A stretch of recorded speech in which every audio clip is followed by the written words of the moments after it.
It's 4 o'clock. This meeting is called to order. Is there a Motion to go to close or executive session? Second that motion. motion made by Mr. Guerra, seconded by Mr. Villarreal to go into executive session? All those in favor? Aye. Any against? Motion passes. Ladies and gentlemen, we go into executive session. Aquí están, these are the proposals. Okay, thank you very much.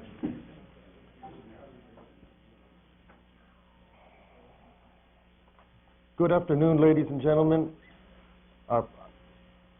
We are back in open session, and please stand for the Pledge of Allegiance.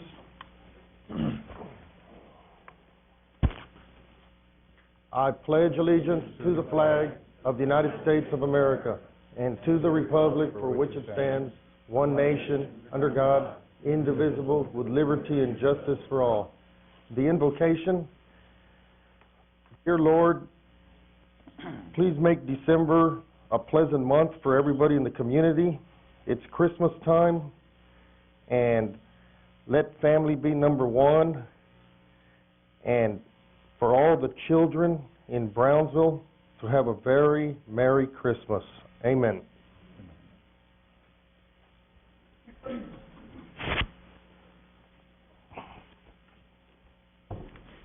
Okay, ladies and gentlemen.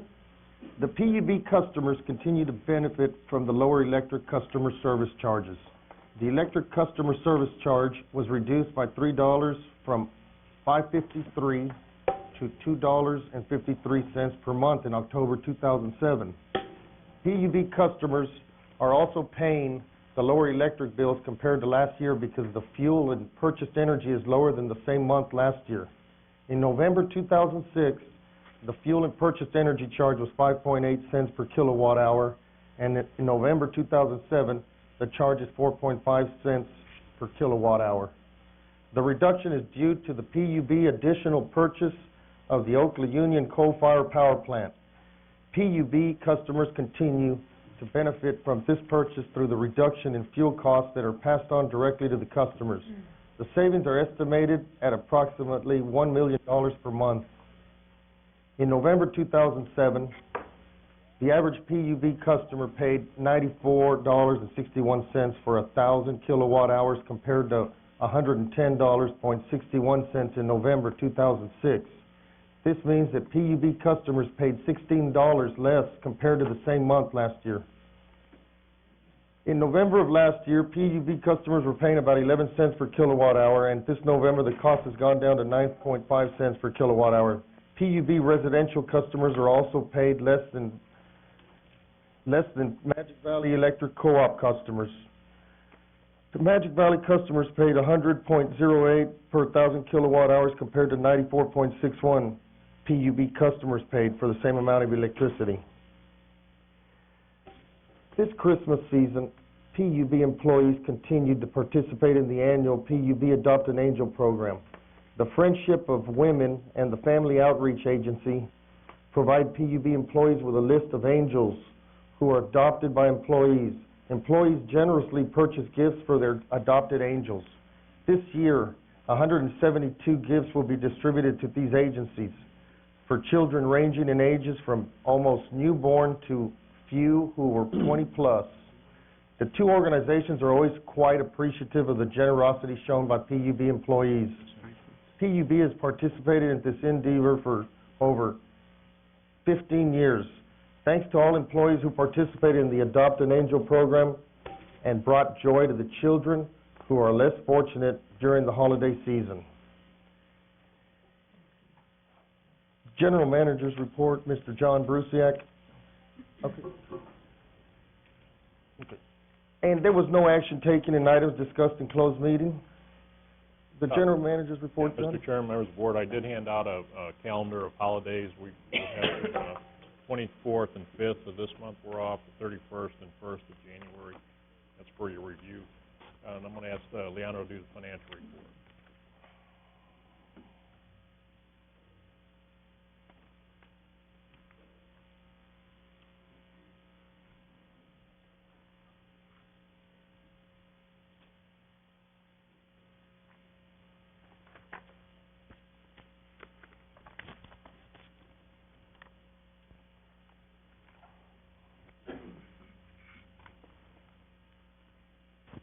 Chairman, members of the board, my name is Leandro Garcia, Chief Financial Officer for Brownsville PUB.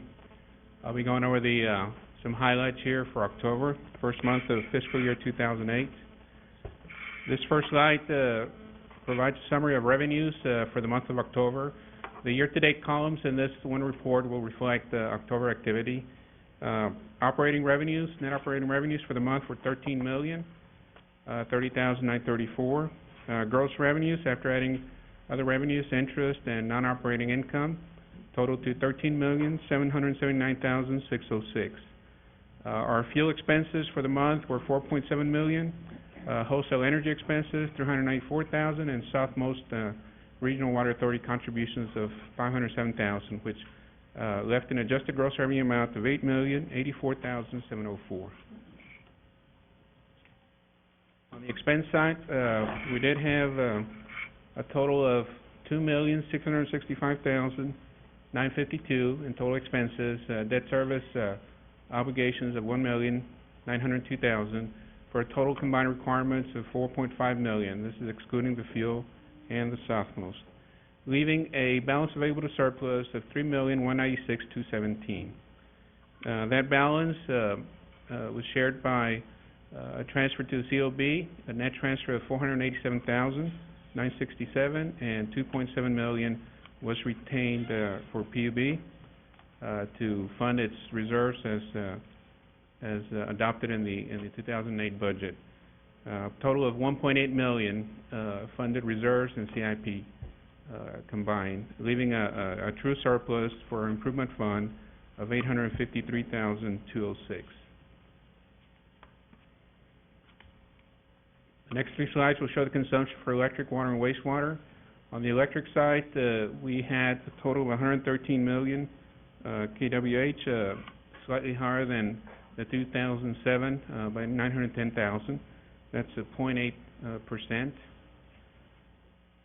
On the water, we had a total of 475,000 gallons, and these are on a per thousand basis. Slightly lower than our 2007 comparable month in October, down by 30,599. That is a 6% variance there.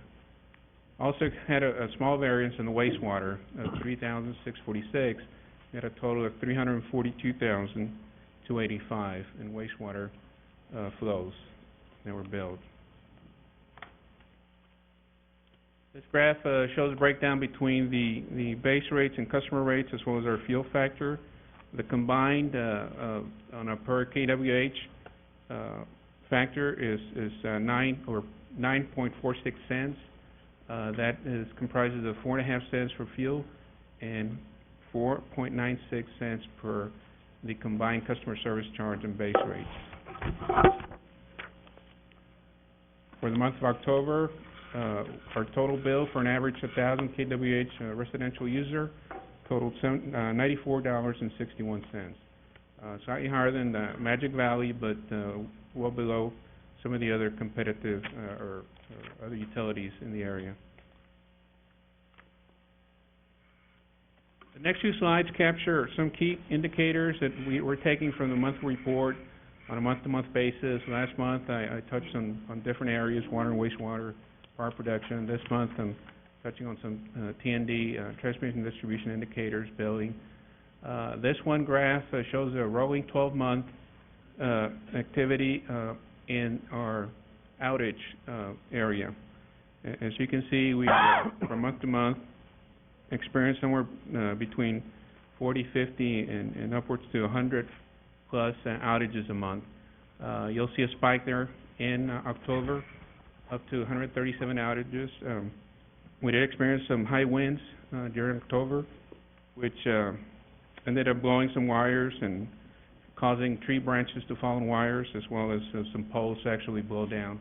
Our typical outages are caused by either equipment failure, corrosion on connections, old cables that just due to deterioration just give out, as well as accidents. We do have to respond to accidents, folks hitting our poles or knocking our lines down. So just average normal costs for outages. We have a program that on a month-to-month does electric meter testing. Approximately about 400, 600 meters are tested a month for accuracy, and these are a result of either bad reads or customer requests. But we do have a shop that does meter testing on a day-to-day basis. This one graph trends over the last 12 months, transformers that are set. These transformers can either be pole-mounted or pad-mounted. We have seen an increase in underground utilities for some of the new subdivisions. So most of these, about 65% are for underground distribution services, pad-mounted transformers. This graph highlights month-to-month activity on tree trimming, range from 500 to up to 800, 900 trees trimmed a month. The board did approve a new contract at the last meeting, so we will see more aggressive tree trimming and expect to see some of the numbers to increase on a month-to-month basis. This graph trends our security light repair and maintenance program. Yes, sir. Trimming, is there any cost to the homeowner in the property? Anything with the line? I think it is all covered under our contract by PUB. James? No cost. It's all covered by PUB. Does the company that contract state drop off the limbs at the landfill, right?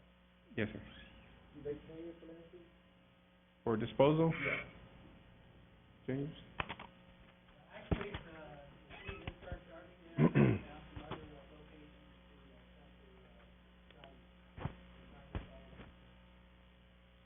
What was the answer, the first part of the answer?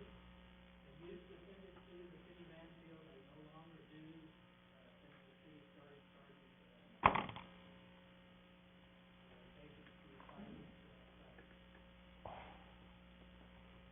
They're not composting?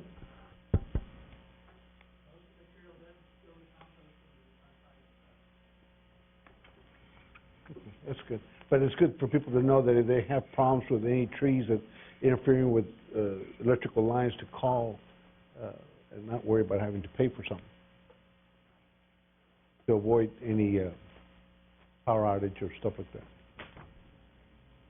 This next line graph illustrates our trend on our security light, street light maintenance and repair. One follow-up on our replacement of some of the Boca Chica lights. Shortly after our last meeting, we did replace about a dozen of them. We do welcome on this, although we have some staff that monitors at night, as best as we can, the street lighting. We do welcome customer calls.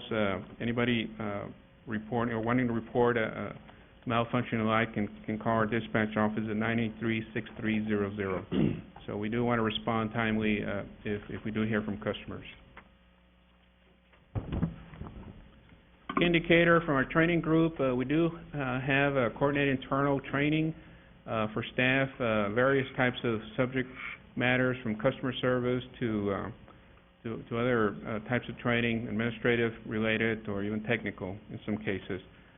So we try to stay consistent, but we have to schedule training to best fit staff schedules. So as you can see, there is a fluctuation there. We'd like to see a little bit more consistency, but it's pretty much every other month. Some months do receive scheduled training higher than other months. On the per hour basis, we're trying to target and meet some scheduled hours that we can accomplish during the course of the year. So this line graph trends what we've done thus far the last 12 months. Personal injuries. We have a very good program in working with our Texas workers' compensation requirements, and do encourage employees to report injuries and exercise care, safety, etc. But nonetheless, we do experience some personal injuries in the field as well as in-house in our administrative building, believe it or not. This line does trend on a month-to-month basis, some of those reported injuries. And so we have a group that does comply with all the reporting requirements and coordinates medical attention and make sure that our workers' comp program is well is in place to satisfy all requirements. I want to share with you some trends in the accounts that are billed from month to month. This is rolling 12 months dating back to last November up through October. As you can see, we've grown from 55,000 accounts to 57, pretty much a 3% average growth there through the year. Same growth was experienced in fiscal year 2006, 2007. So we do have a lot of or major activity here in our billing section that tries to stay current with our customer billing requirements.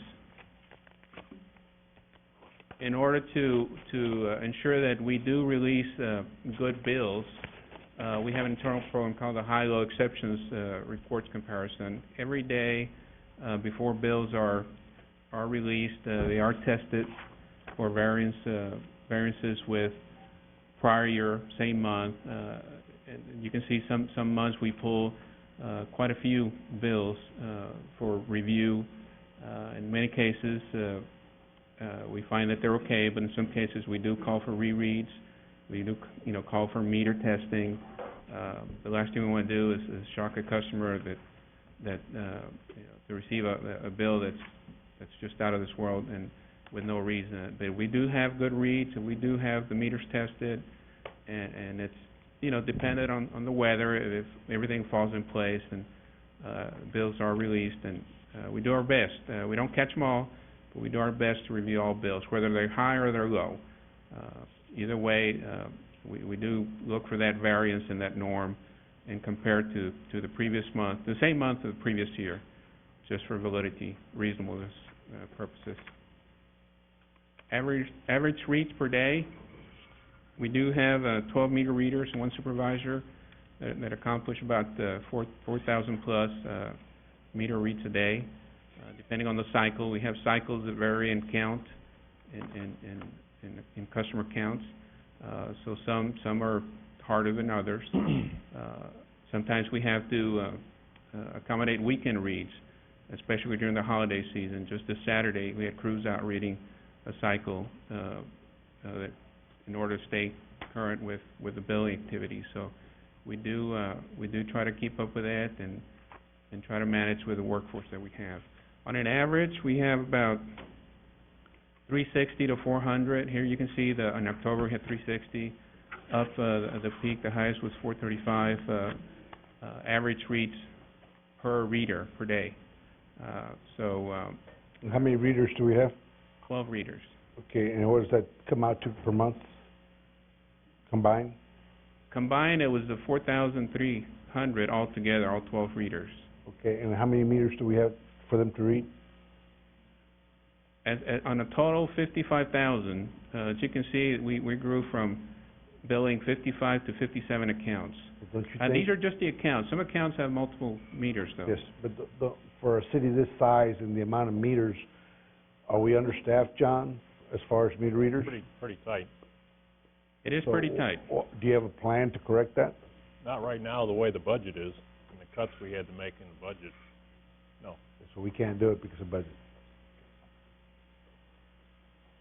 And a lot of things come into play, training new readers and the weather, falling behind.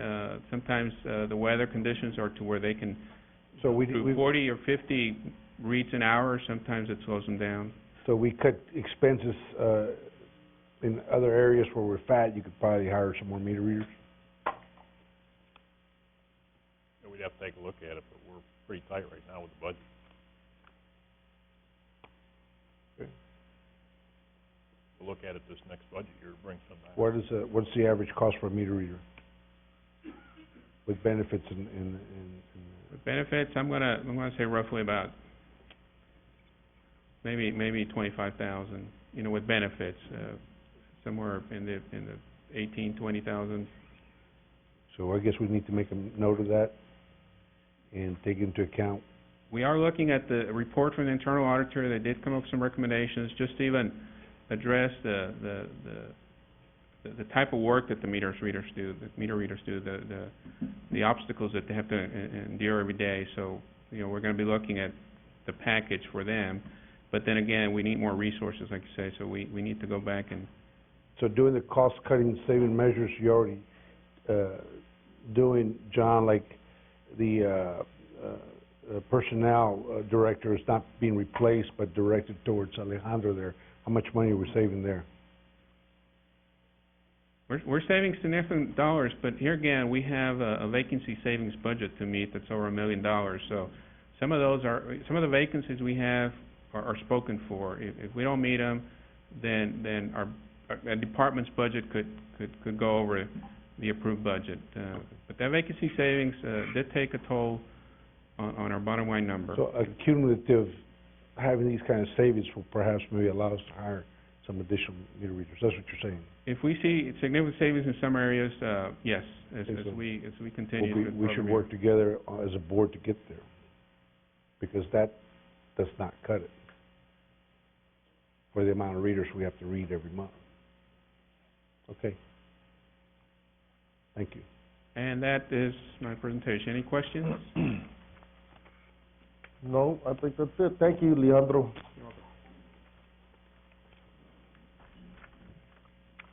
Item number 4, audience with Stanford Knowles regarding the procurement of architectural services for the Brownsville Public Utilities Board Command Center.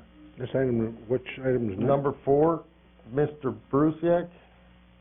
Yeah, Mr. Chairman, members of the board, Stan Knowles had asked for an audience with the board. As you know, the last board meeting, the board selected... I have a different agenda. Yeah. Can somebody get me? selected an architectural firm for our command center, and Stan wanted to come before the board and make a short presentation on that.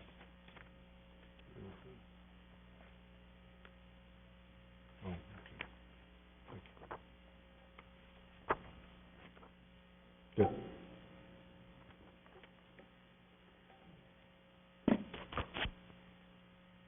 Stan? Go ahead, thank you. Members of the board, and John Brusiak, thank you. I did want to bring this to your attention for two reasons. We did make a presentation at what unfortunately turned into a meeting which was deemed illegal.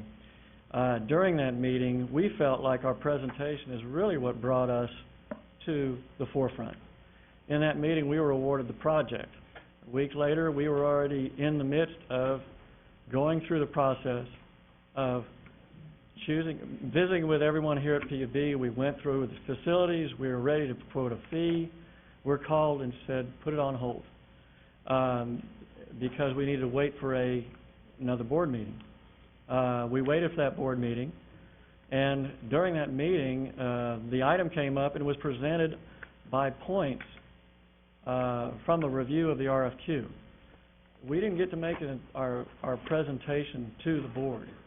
And you as new board members, I'm sorry you got to miss that. I think it was a very good presentation. It really showed our strengths. Richard Pittman, who was our partner in the process, is from the Bath Group in Corpus Christi. He designed the SCADA systems and the command control centers for the city of Corpus Christi, the port of Corpus Christi. He's now working on the port of Pensacola. He couldn't be with us today because he's working with a GSA project in the federal government for the wharf system in Philadelphia. So he's actually in Pennsylvania right now, putting a new team together for a project that's probably 3 times the size or 4 times the size of this project. He has 60 people in Corpus Christi, and a big sense of what he does. He knows most of the power plant operators in the state by first name, and they know him by first name. That doesn't come out in an RFQ.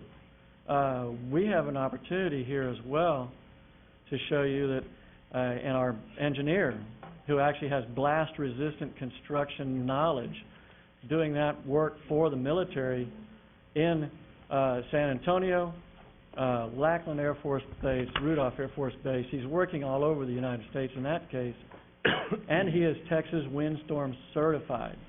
Hard to get an out-of-state engineer who would be Texas windstorm certified. Those are things that don't come up in the RFQ process. So we didn't really have that opportunity to present to you those type of issues. We were also surprised in a sense, and we held back, because in the history of PUB, they've normally said, let's work with the local architect. We've done that very well with the city of Brownsville. And the city of Brownsville, whenever we have provided services for the city of Brownsville, they found the benefit of our services by being there 5 minutes from the job site, 5 minutes from a meeting daily when we needed to. If there's an emergency, you call my office and I can be in your office in minutes, in moments. If you want me to be at every board meeting, I can be here at no cost. I'm not flying into the airport, renting a car to try to make a meeting and not being able to make every meeting because I'm somewhere else in the United States. We could have worked all over the United States or all over the world when we moved back to Texas, but we decided that family was more important, and we'd rather have a small family-oriented firm in a small town because our family is here. Much like you on the board, you're here to help improve Brownsville.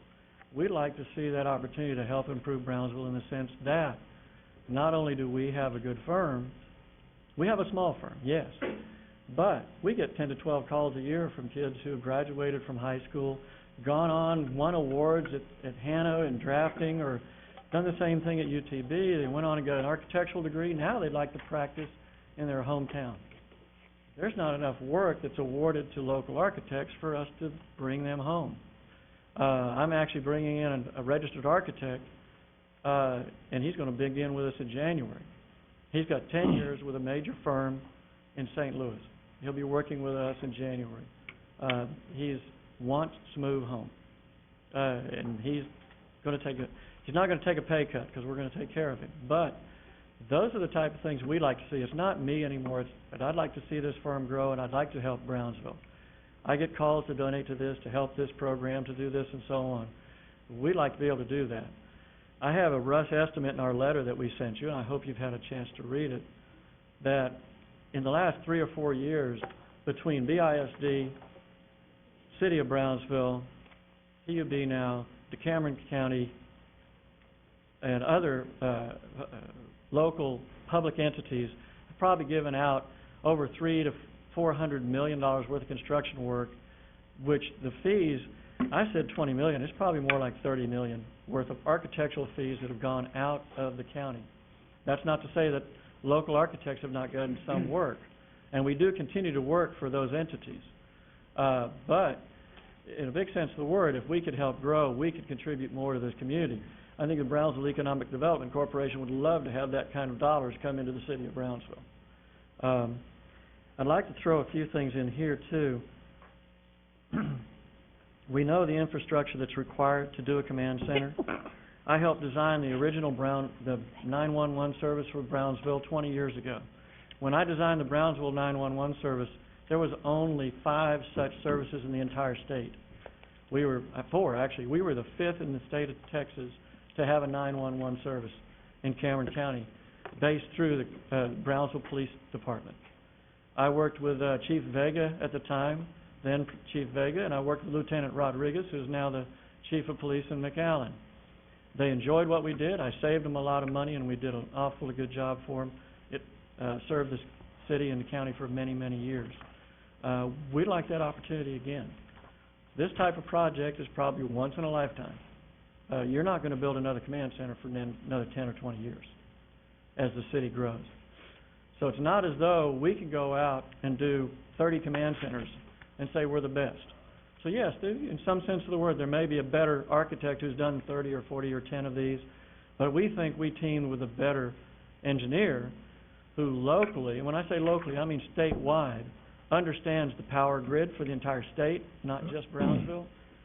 He understands and knows the people involved in the different power companies, and he can stand in the forefront and actually provide the best service that you need for this command center and the electrical and the SCADA ends as far as that goes.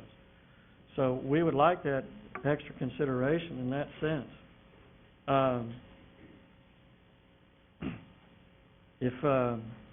If given the opportunity, we'd like to see if there might be the opportunity to make our regular presentation. I don't have that CD with me. We had a good presentation that showed the facilities did. We actually were looking for photographs of the command centers that he's done for the military and various cities and various entities and various AEP facilities he's done. Unfortunately, we can't take those. He wasn't allowed to even take photographs of the facilities he's done. They are high security facilities. You can't just go in and take photographs. So there's not a big presentation that we can bring to you and show you those different facilities because of the security level that we have now. So that said, we'd like to see if you give us that extra rare opportunity to help the PUB and help our economy here in town. Okay. Thank you, Stanford. Okay, on this one, there was no action required. Okay. Item number 5, consideration and approval of the Brownsville Public Utilities Board's group health insurance. Mr. Chairman, members of the board, I'm going to ask Lucy Hernandez and Ken Withey to go over 5 and 6 on our health insurance. Very good. Chairman, members of the board, the request for proposals process for PUB's group health insurance and self-funded plan was initiated with the advertisement of the invitation to submit proposals. The advertisements ran in the Brownsville Herald on September 2nd and 9th, 2007. On September 27th, 2007, the proposals were opened. 20 companies and agencies submitted proposals for consideration. An analysis of the proposals that were submitted and met the specifications was conducted by PUB insurance consultant Ken Withey with Withey and Associates. Withey and Associates recommends Blue Cross and Blue Shield of Texas as the administrator for the group health insurance self-funded plan. Withey and Associates also recommends Blue Cross Blue Shield of Texas for stop-loss insurance. The fee agent services to be paid to Cavazos Insurance would be $5 per employee per month. The annual cost of $4,479,415 is estimated based on an enrollment of 517 employees and retirees, and now are outlined in the attachment titled Financial Summary of Health Insurance Proposals. The current premium rates would remain the same. The policy period is January 1st, 2008 through December 31st, 2008. PUB staff recommends approval of PUB's group health insurance with Blue Cross Blue Shield of Texas as recommended by Withey and Associates on an annual basis for 3 years at PUB's option to renew at the end of each policy year with current premium rates remaining in effect. Mr. Withey is here to present his analysis of the proposals to the board. Thank you. Good evening. For the record, my name is Ken Withey. I'm the independent consultant retained by Brownsville Public Utilities Board for this particular project to assist in the request for proposal for the self-funded health benefit plan that previously had been administered by Mutual of Omaha. Mutual of Omaha has withdrawn from the insurance market. Therefore, they will not be available, and we're not a participant in the request for proposal. However, Mutual of Omaha will pay the claims that were incurred prior to January 1, which is the transfer date to the new company.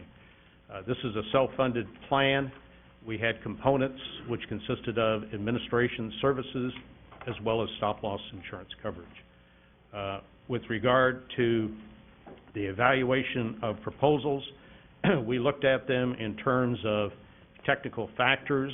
Technical factors would include the coverage, the benefits, and the service, and then we also looked at it in terms of cost.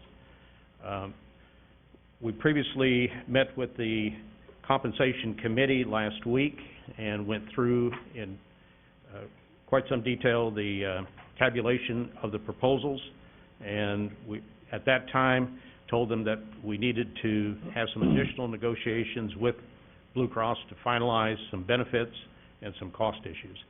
We're coming to you today with those issues resolved. The handout that was just presented to you is the benefits that would be provided by Blue Cross to the employees. In summary, these benefits are the same as what the employees currently have, with the exception of an improvement on the inpatient hospital services out of network. Out of network will be payable at 70%. All other out of network is at 50%. The significance of the out of network is that Blue Cross had a very good matchup as far as the physicians are concerned. We looked at the top 100 physicians, and we had 90% of those physicians that we made payments to that were in the Blue Cross network. The other proposals we were looking at with Health Smart or Texas True Choice had a greater, a lower number of participation. The significance for the 70% out of network is that there is one provider that is not in the Blue Cross network. That is the Brownsville Doctors Hospital. Those services provided to Brownsville Doctors Hospital through Doctors Hospital are available through the other hospitals in the community. When we get into the cost element, the Blue Cross was clearly the lowest cost proposal, and it is providing coverages and services that are comparable to what we have today. If we would go into the proposal, go into a little deeper, about page 8, there's a tabulation. It's called Financial Summary of Health Insurance Proposals. It looks like this, and you go about 8 pages into the proposal. It's got a box around Blue Cross. To summarize the cost and the technical components, the criteria we were looking for was to have a firm proposal on the stop-loss insurance. There were only 2 companies that provided that firm proposal quote. That was the Blue Cross, and the other one would be through a stop-loss insurance company, ING. We're also concerned about would there be a local service office, and there were 4 companies that would offer that local service office. Blue Cross offered that together with a firm stop-loss quote, and then when we come over into the cost element, the total fixed cost, which would be the administration fees that are paid to the company, the agent fee, plus the stop-loss insurance premium, that total fixed cost would be $508,369. And then for the self-funded plan, your maximum claim cost, where the insurance company takes over above that aggregate level, that cost would be $3,971,046. So the total cost, maximum cost for the plan, would be $4,479,415. Compared to where our budget is today, that's about $200,000 less than our budget is today. Same type of contract as we have today, with the individual deductible at $125,000, claims incurred in 12 months, but processed in 15 months, a 12-15 contract. So the Blue Cross renewal is, the Blue Cross proposal we're recommending is about 4% less than what is currently in our contract with Mutual of Omaha. We're recommending that you would continue with the same rates that you currently have, even though it's roughly about 4% less. When we look at the other companies, there would be considerable cost increases. If we were to take that firm proposal from ING and marry it with one of the 3 other companies that offered local claim service, the cost would be about 20% higher. Therefore, our recommendation is the Blue Cross on the basis of the technical elements of coverage, benefits, service, and then the cost element. That's the long and short of the recommendation. Thank you, Mr. Wessey. Board members, any questions? We did have a compensation committee meeting. Mr. Villarreal, Mr. Guerra, and the mayor went over this. Maybe they want to say something. I do. We went over the fee, agent's fee, Yes. that you would go out and negotiate it. Yes. Is it going to go back to the historical fee that Yes. we had? And that's where we're at today, is the $5 per employee per month, which by the records of BPUB is the amount of compensation to the agent. So then, that was an issue, you all remember. Okay? address. I have a question. Sure. I guess, on the stop loss coverage, I don't know if I heard you correctly, that there was only 2 companies that offered the stop loss coverage? A firm quote. A firm quote. Yeah, then, let me get into the, the technicalities of stop-loss insurance, is that the insurance company wants to know the risk element that they're going to be insuring for stop-loss. And so the normal practice in the industry is we provide them with claim information up to a certain point, they review that, then they come back and ask for additional information. We did a cutoff. We did our best and final offer as of October 22nd. And so, Cannot exceed that. so we did our cutoff as of October 22nd, and the 2 companies that gave us a firm proposal was the Blue Cross and the ING. The other proposals required additional information that could have taken us up to the effective date of January 1. Some would require it through November 30th, others wanted it through October 31. Those 2 companies said, we'll take the risk as it's been presented to us. And I think that's very, very important. And then that's where the major difference comes into Yes, play as far as the total cost in comparison with all the companies that submitted. Yeah. Now, the total cost that I'm showing there is as it was presented in their proposals, but it would be subject to further modification if they were to find an individual that they deem to be a high risk, then they may want a higher deductible on that individual. Instead of being $125,000, they might want that deductible to be $300,000. And so those costs would only go up.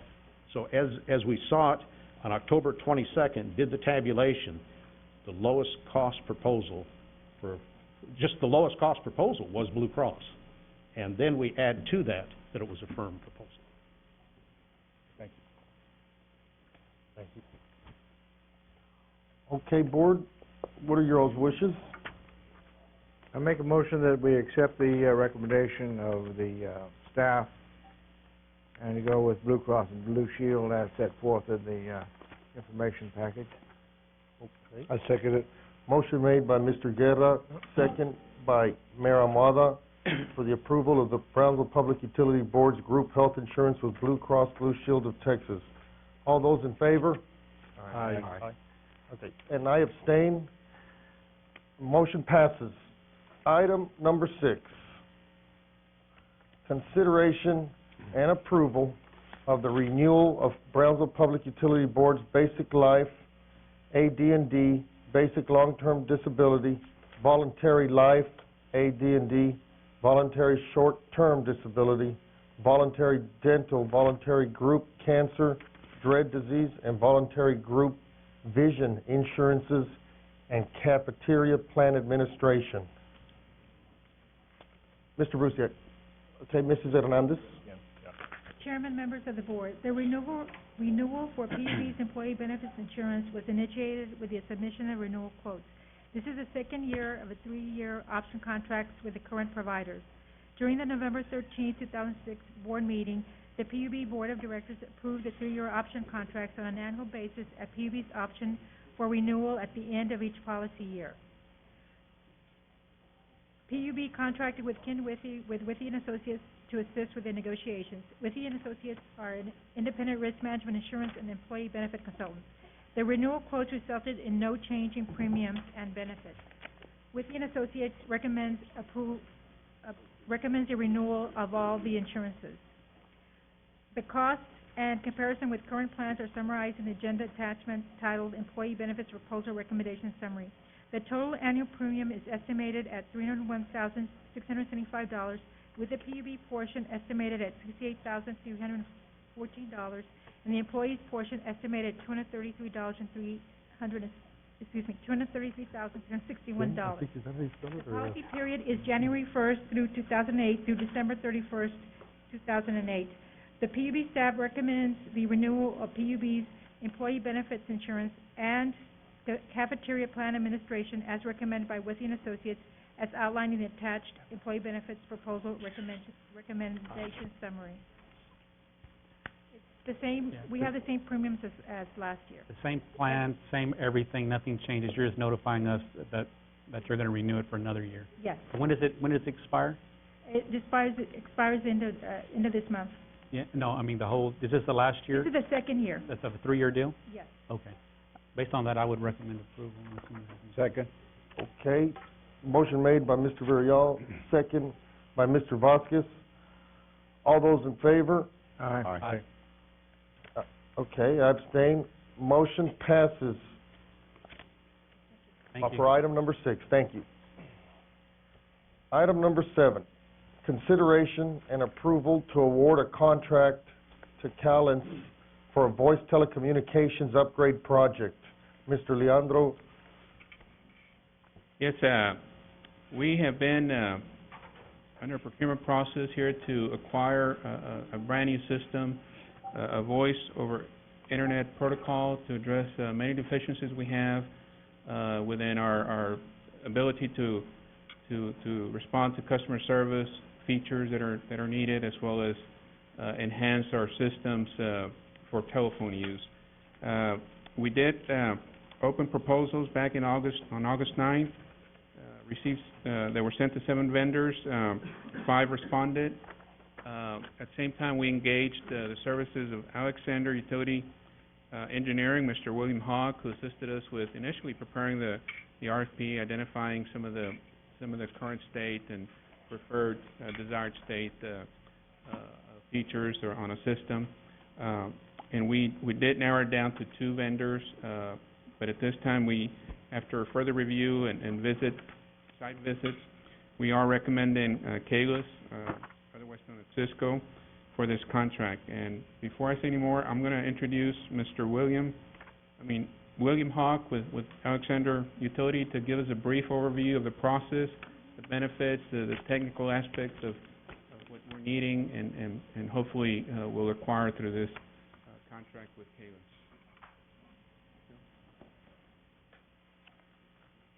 Yes, sir.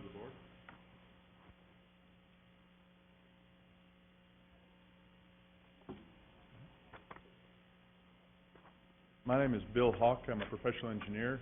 My company, Alexander Utility Engineering, was hired by the utility to assist in the evaluation and submit recommendations for upgrade or enhancement of its telephone system. I'd like to start out, I guess, by stressing that we are an independent engineering company and have no affiliation with any vendors or anything, any system manufacturers. So we're hopefully entirely unbiased third party. A brief summary of what I would like to talk about.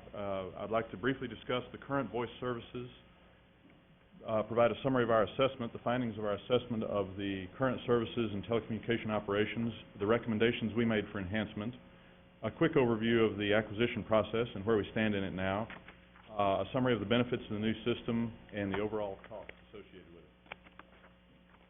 The current voice services for the utility are relatively standard telephone switch operations. There's voicemail, services provided to the main office complex, the entire facility here, as well as the power plant and the water treatment plants. These are all interconnected over the utility's owned fiber optic network. There's a customer service call center, and the master node of the switch is located on this campus over at the SCADA building, the old administration building. The customer service center provides very standard services, distributes calls to agents where billing questions and whatnot are handled. The existing system is presenting some problems to the operation of the utility, however. The primary problem is a lack of vendor support. The initial vendor out of San Antonio was no longer providing any means acceptable level of support. The utility moved to another vendor and experienced a very similar situation. There was very little in the way of response from them. It took a long time for restoration. Additionally, in the customer service center, customers calling in are experiencing very long wait times, sometimes in excess of 15 minutes, as compared to an industry average of something like 2 minutes maximum. There's no automation for any of the routine calls, and there's no logging or reporting on the performance of the agents, which gave the utility staff very little ability to enhance or monitor what was occurring in the call center. Additionally, the system is experiencing some problems. There was a day and a half without service in the summer. The spare parts have become difficult to obtain. And finally, there is a life safety issue that was identified regarding the lack of 911 calling line identification from the plants. If you were to pick up the phone there and dial 911, the emergency responders would not know where you were. It would have to be, they would respond to this location and have to be sent to the remote location, which is a serious concern. AUE went through this situation and recommended a replacement of the existing telephone switch. We suggested a local vendor be used if possible. We analyzed the replacement versus the upgrade of the existing system and found that over the lifespan of the switch, it was much more cost-effective to go ahead and replace the existing system. We suggested extending service to all facilities and, of course, enhancing the 911 response capabilities. In the customer service system, we suggested an IVR, an interactive voice response system, to allow customers to automatically select options for payment, checking their balance. One item that we like is if you're on hold and you're told you have a very long hold time, you can push some numbers, hang up, and when you reach the front of the line, the system will call you back automatically. If anybody who's ever spent a long period of time waiting on customer support will appreciate how handy that is. We are going to enhance the monitoring and reporting capabilities. We're going to record all calls, including computer screenshots associated with the customer account that's being accessed. And finally, we suggested that the utility consider migrating to voice over IP technology. This is the new, sort of latest, it's not that new actually, but it is what almost all businesses and government agencies are migrating to as far as their telephone service. The overview of the process, just very briefly, I won't read this entire slide. We performed our assessment, we developed an RFP. As Mr. Garcia stated, we received 5 proposals and shortlisted 2 of them. We received presentations from these 2 vendors and made a selection with a recommendation for award, which you see in front of you.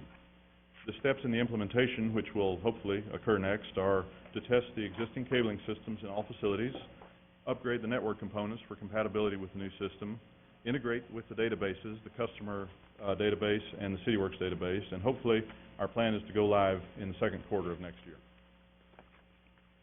The benefits realized from the use of this system are the use of a local vendor. They have a national presence with a local office, and I'll ask your indulgence, I misspelled McAllen here. It's not Harlan.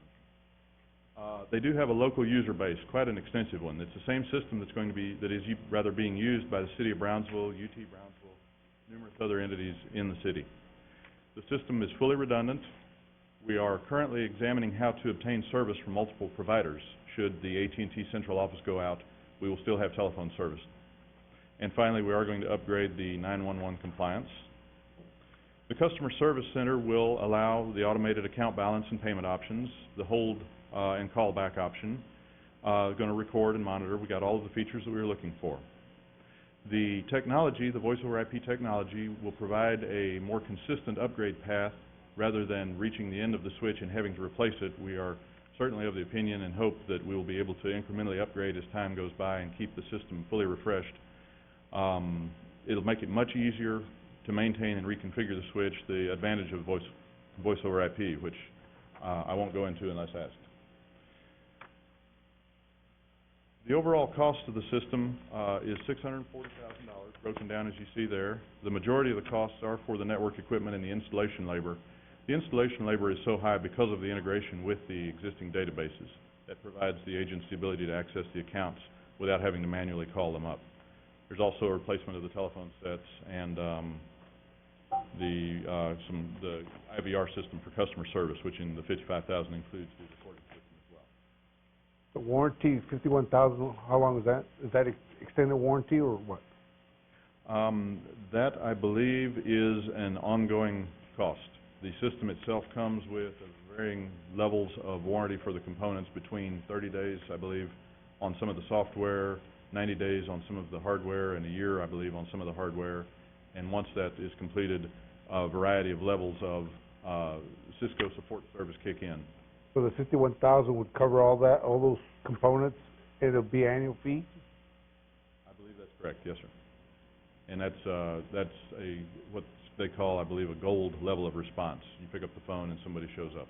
And the training cost of $22,900 would be a one-time fee? That is correct. Everything else up there is a one-time fee. And so there's software they're not gonna come back to me and say they changed the software and another additional $65,000 next year or the year after? No, that $51,000 warranty includes all upgrades. That's an ongoing refresh for all software upgrades. Okay, thank you. So there's not, I have a question. The maintenance fees, annual maintenance fees, you're saying that is built into the warranty, or is that something? That is all built in. I suppose I should have broken that out a little further. That does include the warranty and the annual subscription fee for the software, the maintenance fees for the equipment. And a couple of questions on the cost. $641,000, are there any additional costs that maybe we have to do on our side, in order to install this system? Is there any, $641,000, they can come back to us and say, well, this is not compatible and this is not compatible, and therefore the installation maybe is not what we had foreseen, and there's gonna be some other costs that we have to do? They're absolutely not foreseen at this time. We have included costs to test the cabling at all the facilities. We are upgrading the network components that are in place. The advantage of a voice-over IP telephone system is it integrates closely with the data network. Okay. We're upgrading those data network components to provide full compatibility. So, And you said one of the major costs was labor in the yes. installation process? a large chunk of it, the network equipment's actually the major. Is that a cap, or is that a per-hour deal where if it becomes a little bit more complicated that we're gonna be charged hour? We're all proposed at fixed price. Fixed price contract? Our sincere hope is that some of the labor will be able to be picked up by utility personnel. Some of the problems that were foreseen may not arise, and we may ultimately be able to recover some small amount of that, but that is a fixed price proposal. And Leandro, you said this was a budgeted item? Yes, we do have some capital improvement money set aside. We've funded it back in '06. Okay. We've carried over. And here again, I do want to mention this will cover all of the plants, southmost, and then the plant, SCADA Control Center. So we are looking ahead to install this in the new facilities. And the other vendor, you said you finalized it to 2 vendors? The other vendor was Connected Solutions, otherwise known as Intertel, and they had a totally different approach.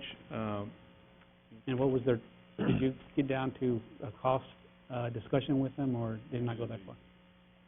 Their cost was a small amount lower, some tens of thousands of dollars lower than the Cisco Calent solution. However, they were out of Houston. Their presentation very much failed to impress anybody as far as the personnel they would bring to bear on the project.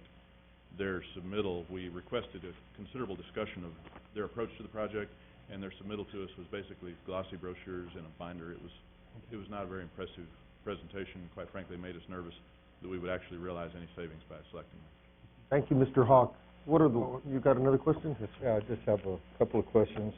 In your presentation, you mentioned there was a problem, I guess, with people calling in and the wait time was 15 minutes. And is that a problem of the system or just, were you able to identify why such a long wait time? The wait time is, quite frankly, it was, in my opinion, caused by a number of factors. One is a somewhat shortage of personnel in the calling center for the number of calls being handled. One problem is the lack of automation in accessing the database when the call comes in. There was a exchange required to obtain customer number, billing address, telephone number, some other information that would allow the agent to call up that data from the database. And that's handled by the caller ID? It automatically connects to the database? Yes. Is that how it speeds up the system? Absolutely. Additionally, I believe we said identified 30 to 35% of the calls that were simply checking account balances or making payment by credit card, which could easily be offloaded to this interactive voice response, much reducing the load on the agents. I guess one final question. On the training, I guess, what would you figure is the biggest challenge in converting over from a normal telephone switch that they're working under over to a voice over internet protocol? I mean, is there a major training involved in getting users used to a different process that they're accustomed to right now? For the users, there's almost no change whatsoever other than the handset on the desk, the desk set. So they're able to adapt real easily based on what they're using right now. Very much As hopefully. far as call coverage and, All that. direct inward dialing and all the other features. That's correct. Everything in that regard should be transparent. The training will be for the IT staff of the utility to learn how to operate the new components that have been bought, basically. So they're gonna train the trainer, and then the PUB will actually take care of, their internal training in the transition process. To the extent the internal training of all the users is required, yes, sir. But there's anticipated to be very little of that because other than the buttons are in a different position, it's pretty much the same telephone set with the same features and functions. It's very transparent to the end user. I think Thank one you. of the things we have to be a little bit cautious of is we always pay for these upgrades in technology, and we want to do good enough job training, and then we don't fully utilize the system. We've paid for a lot of technology that's not being used, and we want to make sure that doesn't happen. And I'm sorry, I should have asked this question, and I'm assuming that you all did check the references with all the other public entities in terms of installation process and follow-up and warranty work and all those from the ISD and the city and UTB and I telephoned 3 of the references, and the utility staff visited one of the sites and discussed with them how they felt about the system. Additionally, I called an individual I was working with on another project, did a kind of a backdoor on the proposer, and he said this is the greatest thing since sliced bread. Okay. He's fired all his staff. It's just him running the operation now, so. The city, it works real well. It's easy, it's friendly, user-friendly. The only thing I would ask John, I guess, the projected expansion of building a satellite's not taken into account, right? No. Yeah, that would be an additional cost when the time comes. Very good. Yeah, well, we took into consideration the control center, the SCADA. Oh, that, you took account that? Yes. Oh, good. The new one? The EOC is included. Okay, that's even better. Right. Well, based on that, Mr. Chairman, I'd move that we accept staff's recommendation. Okay, Second. and very good questions, board members. Motion made by Mr. Villarreal, second by the mayor. All those in favor? Aye. Any against? Motion passes awarding the contract to Calance for voice telecommunications upgrade project in the amount not to exceed $641,121.38. Motion passes, okay.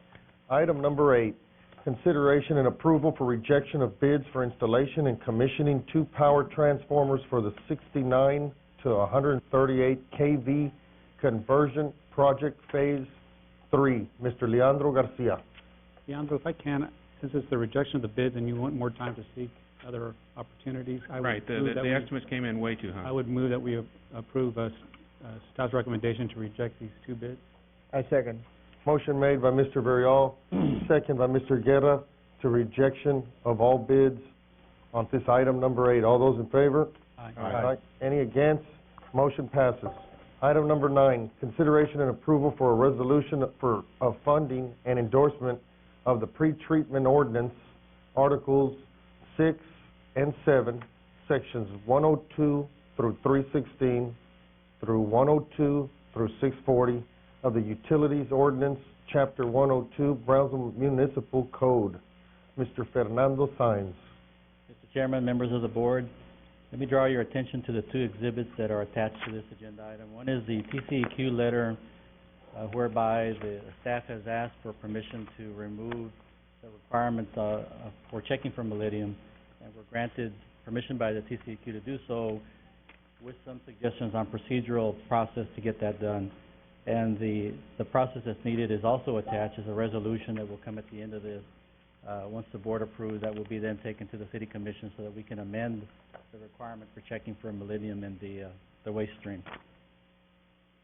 Now to get to the summary, on February of 2004, the PUB submitted a substantial pretreatment program modification to the Texas Commission on Environmental Quality, the TCEQ, to comply with federal and state requirements.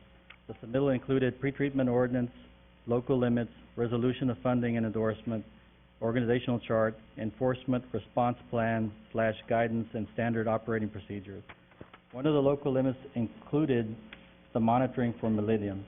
The Millennium limit parameter set has been unattainable, resulting in non-compliance status and a burden on PUB's significant industrial users, SIUs. And the reason for that is that it's naturally occurring in the water coming in so that it shows up in the water coming out. That's why we requested the modification. PUB is mandated to publish the SIU's names in the newspaper for not complying with the new millennium limit. PUB solicited approval from the TCEQ for the removal of the millennium limit from the City of Brownsville pretreatment ordinance. Attached to the approval letter from the TCEQ outlining the procedures for the millennium limit removal. The letter states that the PUB must resubmit the pretreatment program without the millennium limit along with a resolution of funding and endorsement to TCEQ as was done in 2004. In addition, the PUB must obtain City Commission approval following all said procedures required for city ordinance amendments. The TCEQ has set a compliance date of April 30th of 2008. Therefore, PUB staff recommends approval of a resolution of funding and endorsement of the pretreatment ordinance and proceed with the City Commission approval. We really don't have a choice on this, do we? No, we're recommending that you do that because it is a burden on the significant industrial users out there. The water that we have already contains millennium in there, so we're asking. So move. Motion made by the mayor. Question. Okay, question. It's unattainable to go ahead and get in compliance? It's just... It is an unattainable standard, yes, that's correct. Thanks. And so we requested the removal of that particular item to be checked in the testing of the waste stream. Thanks. I'll second the motion then. And that's motion made by the mayor, second by Mr. Guerra. All those in favor? Aye. Any against? Motion passes for the approval for a resolution of funding and endorsement of the pretreatment ordinance and proceed with City Commission approval. Item 10, consideration and approval of whether to rescind the action taken at the Board of Directors meeting held on October 1st, 2007, creating an in-house counsel position at the Brownsville Public Utilities Board and possible action thereon. Mr. Guerra, Mr. Villarreal. All right, Mr. Chairman, I was not present at the meeting on October the 1st, but I had an opportunity to look at the videotape of the meeting, and the board had decided that they would create a in-house counsel for economic reasons, and yet I was looking at the video, and I could not quite see the economic benefit. The board ended up hiring in-house counsel at a rate of $125,000 a year, plus benefits, which would come up in the neighborhood between $150,000 and $160,000 a year. Yet the only indications we had was that the non-litigation matters, which what the in-house counsel would be doing, would only cost the PUB about $50,000 to $60,000. And Mr. Villarreal would ask for some clarification, which was not forthcoming. And I didn't know Mr. Villegas had some new figures that he might wish to present to the board to justify continuing this position. Mr. Villegas, do you have any other information about the savings of having an in-house counsel, other than what was presented at the board? And then, if that's the case, I don't see whether it's an economic benefit to the PUB to have an in-house counsel. Mr. Villegas, Mr. Bruchette, having an in-house counsel allows you to have other matters reviewed on the course of everyday business, reviewed by the in-house counsel, does it not? Some items, yeah, That you don't have to go out? on some items. You don't have to send to John over there at Davidson or over here at Rodriguez? In fact, like for instance, the lease that you were working on with Mathers, that was being put off. Did you not give it to the in-house counsel to work on? Yeah, we worked on it also. So there's similar stuff like that you could send into in-house counsel, which in essence would pay for itself. It depends on the council. That depends on the I counsel. mean, it depends on the expertise of that council. If they have no experience in that matter, I mean, it really just depends on what they can do and what they handle. So I'm a firm believer that having an in-house counsel, if the city, has an in-house counsel which has a smaller budget than PUB, just reviewing documents, policies, preventing letters or sending letters, that need to be sent out, whatever, by in-house counsel, I think that in itself helps us, reduce the cost or get things done to make us more efficient and better. I make a motion that we, rescind the action of the board taken on October 1st, creating the in-house counsel position, and that we abolish the in-house counsel position for Second. PUB. There's a motion made by Mr. Guerra and a second by Mr. Vasquez. May I have the floor? Well, I'm I gonna, have a question. yeah, go ahead, I think, but if I remember the Robert's Rules of Order, once there's a motion on the floor, that ceases questions. We don't have it, Robert's Rules of Order. Okay, well, then he can go ahead and ask Yes, the we do. questions, sir. We abide by the Robert's Rule of Order. We adopted Robert's Rules of A Order? long time ago, it's been part of the bylaws, I believe. Can I have But I can allow him, right? I don't recall adopting. Okay, go ahead. We'll let, yeah. Okay, I was not here during that meeting of October 1st, but I guess the question came up of the benefits of an in-house counsel was to save money as to what was being spent. No, not just what's being spent, it's what could be produced from in-house. Whether you need to look at a lease agreement, whether you need to send correspondence, legal correspondence, notifying somebody of whatever, problems with, And so sexual harassments, for instance, there- in-house that you can probably take care of before it gets out. was there a to litigation. cost-benefit analysis done? According to the internal auditor, the savings would not be, seen in the first year, but then after. But was there a formal cost-benefit analysis done? Internal auditor, you want to address that? How you came to that conclusion? He should go to the mic, no?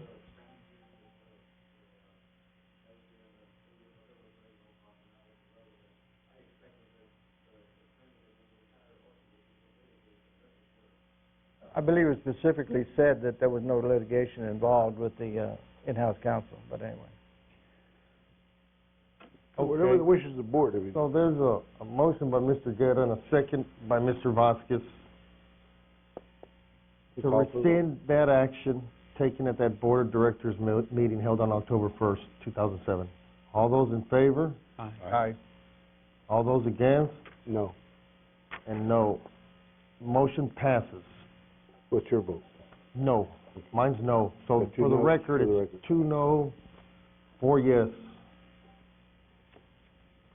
Item number 11, consideration and approval of the status of John Carl Smith and possible action thereon. Mr. Guerra and Mr. Villarreal. If I may, Mr. Chairman,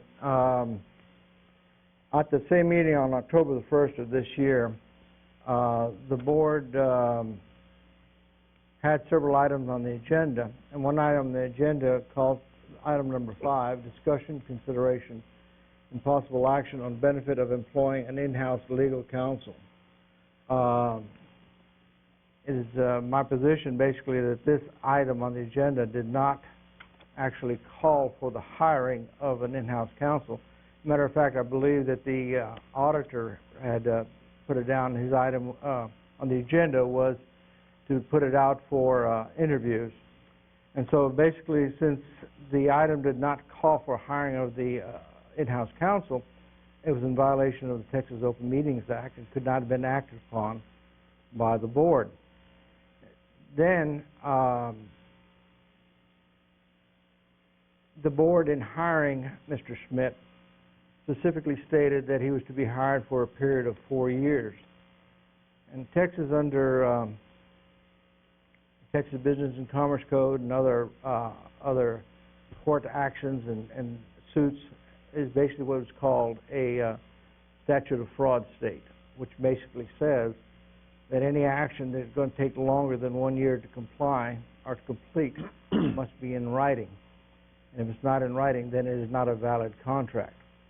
By trying to hire him for 4 years, Mr. Schmidt could not have been hired until there was a valid written contract, which the board attempted to do, I believe, on October the 18th, which subsequently was held invalid by the court. So therefore, Mr. Schmidt does not have a valid written contract. So, under Texas, which is a state that each employee is a employee by will, unless there is a valid contract, Mr. Schmidt can be fired at any time. And there are certain actions that Mr. Schmidt took that I do not feel were appropriate for a PUB board attorney, including, among other things, was the making the determination of who was and was not a member of this board at that time, particularly since he had a pecuniary interest in the decision of that board. That board was going to determine whether or not he would have a contract. He should have recused himself at that time. Now, and it's also another action is that he later on advised the board and PUB director, and even I believe the court, that he had recused himself, yet when we received copies of the bill of the attorneys, one of the attorneys, Mr. Raleigh Koppel, specifically said that he was consulting with Mr. Schmidt. Mr. Schmidt recused himself for representing this board. He couldn't be consulting with him on any other matters. And also, since we don't have no longer have a position, Mr. Schmidt no longer has a position in which to fill. So in that case, I would basically my motion would be that we rescind the action of the board in hiring or attempting to hire Mr. Schmidt on October the 1st, and hold that Mr. Schmidt was never an employee of the PUB board. And if by some chance or operation of law Mr. Schmidt was hired by the PUB board, that we terminate his employment retroactive to the first hearing of the court, I believe, which was like on November the 8th, 7th or 8th of this year. And basically that would be my motion and my reasons therefore. Okay, in response, I believe we relied our decisions based on legal advice here at the time. By Mr. Schmidt. Sir, no, may I? Go ahead. Or would you like to continue? Okay. Professional services do not need to go for RFPs. And second of all, he was asked to give an opinion by the board. And third of all, Mr. Koppel consulted with him because he was working on this case affecting PUB. And as in-house counsel, he has that right to do so when called upon, when it's affecting the board members that are being sued or whatever. In this instance by Mr. Vasquez. Unfortunately, politics does play into this. I think there's a lot of fluff, and to me it's a sham, but we'll know when the appeal process who's right and who's wrong. So based on that, you have the right to make your motion, you have the right to second if you like, and you have the right to vote. That doesn't mean Janet Yao was right. And you're talking about conflicts. Eddie Rodriguez was representing this board when he had a stake in it too. So, you know, who's right, who's wrong. We'll let the legal process take its course and let the ruling come out when it does at the appropriate time. But make your motion, sir. I already made my motion. Second the motion, Mr. Chairman. Yep. Okay, motion made by Mr. Guerra, second by Mr. Villarreal. All those in favor? Aye. All those against? No. Nay. So we got 4-2. That motion passes, and again, it doesn't necessarily mean that that district judge was correct. Item number 12, consideration and approval of appointing a Brownsville Public Utilities Board member to the Southmost Regional Water Authority, Mr. Guerra and Mr. Villarreal. Well, I think we have board elections next month, so we can either wait till next month, or if we do Do it now. if we can be effective January. You got it on the agenda, Al. We're throwing do out it there, now. does anybody have an interest in serving? Do it now. No, we're just- Anybody have an interest in serving at the Southmost Regional Water Authority? I know the mayor, you were there this last one, Yeah, right? and we have rotated that position for a few years now annually. Have you served there? No, I have not. Anybody have a problem with Mr. Villarreal serving at the Southmost Regional Water Authority as the representative from the Brownsville Public Utilities Board? I'll go ahead and make that motion then. Okay. And we got a motion on the floor, I second it. second by Mr. Farias, for Board Member Alvin Real to be the Brownsville Public Utilities Board member to the Southmost Regional Water Authority as chairman of the Southmost Regional Water Authority. All those in favor? Aye. Aye. Aye. Any against? That motion passes unanimously. We now move on to the consent agenda items, and there's 1 through 4. Any wishes, Board, concerning the consent agenda I items? will abstain on one because I haven't read them. And I don't think I was here. Was I here? Yes. Yes. I was. And we, Mr. Chairman, I would move that we approve items 1 through 3. And in regards to item number 4, if maybe we could just read that one for the record, because it involves more of a community. motion made by Mr. Villarreal to approve consent agenda items 1 through 3. Excuse me, one item is on item number 2. We wanted to make sure that there was a correction that you all were looking Yes, at. so we're aware of that. We got it. Thank you. Motion on the floor. Is there a second, gentlemen? I'll second. Second by Mr. Guerra to approve. I'll abstain on 1 and vote yes on 2 and 3. Okay. Motion made by Mr. Villarreal, seconded by Mr. Guerra, with the mayor's abstentions, as he stated. All those in favor? Aye. Any against? Motion passes. We go to now the last one, which is consent agenda item number 4. Consideration and approval of a resolution of the Brownsville Public Utilities Board in support of the concept of a regional convention event center in Cameron County, Texas. Mr. Brusiak. This is a resolution, at the request of Carlos Casco, to support the center, and didn't see a problem with it, and bring it before the board. I'll make the motion to approve. I'll second that. Motion made by the mayor, second by Mr. Villarreal to approve. All those in favor? Aye. Aye. Any against? Nay. Wish the judge the best of luck in getting that done for our community. Yes, motion passes. Ladies and People who think small, you gotta think big to get I things agree done. with you. That's the problem. We have people that think small, think things can get done. I move to adjourn, Mr. Chairman. Okay, Second. Mr. Villarreal moves to adjourn, and second by the Honorable Mayor. All those in You don't have favor? public comment? Aye. Aye. Before we actually close, no public comments? No, there wasn't. Okay, motion passes. This meeting is adjourned, ladies and gentlemen. Merry Christmas. Merry Christmas.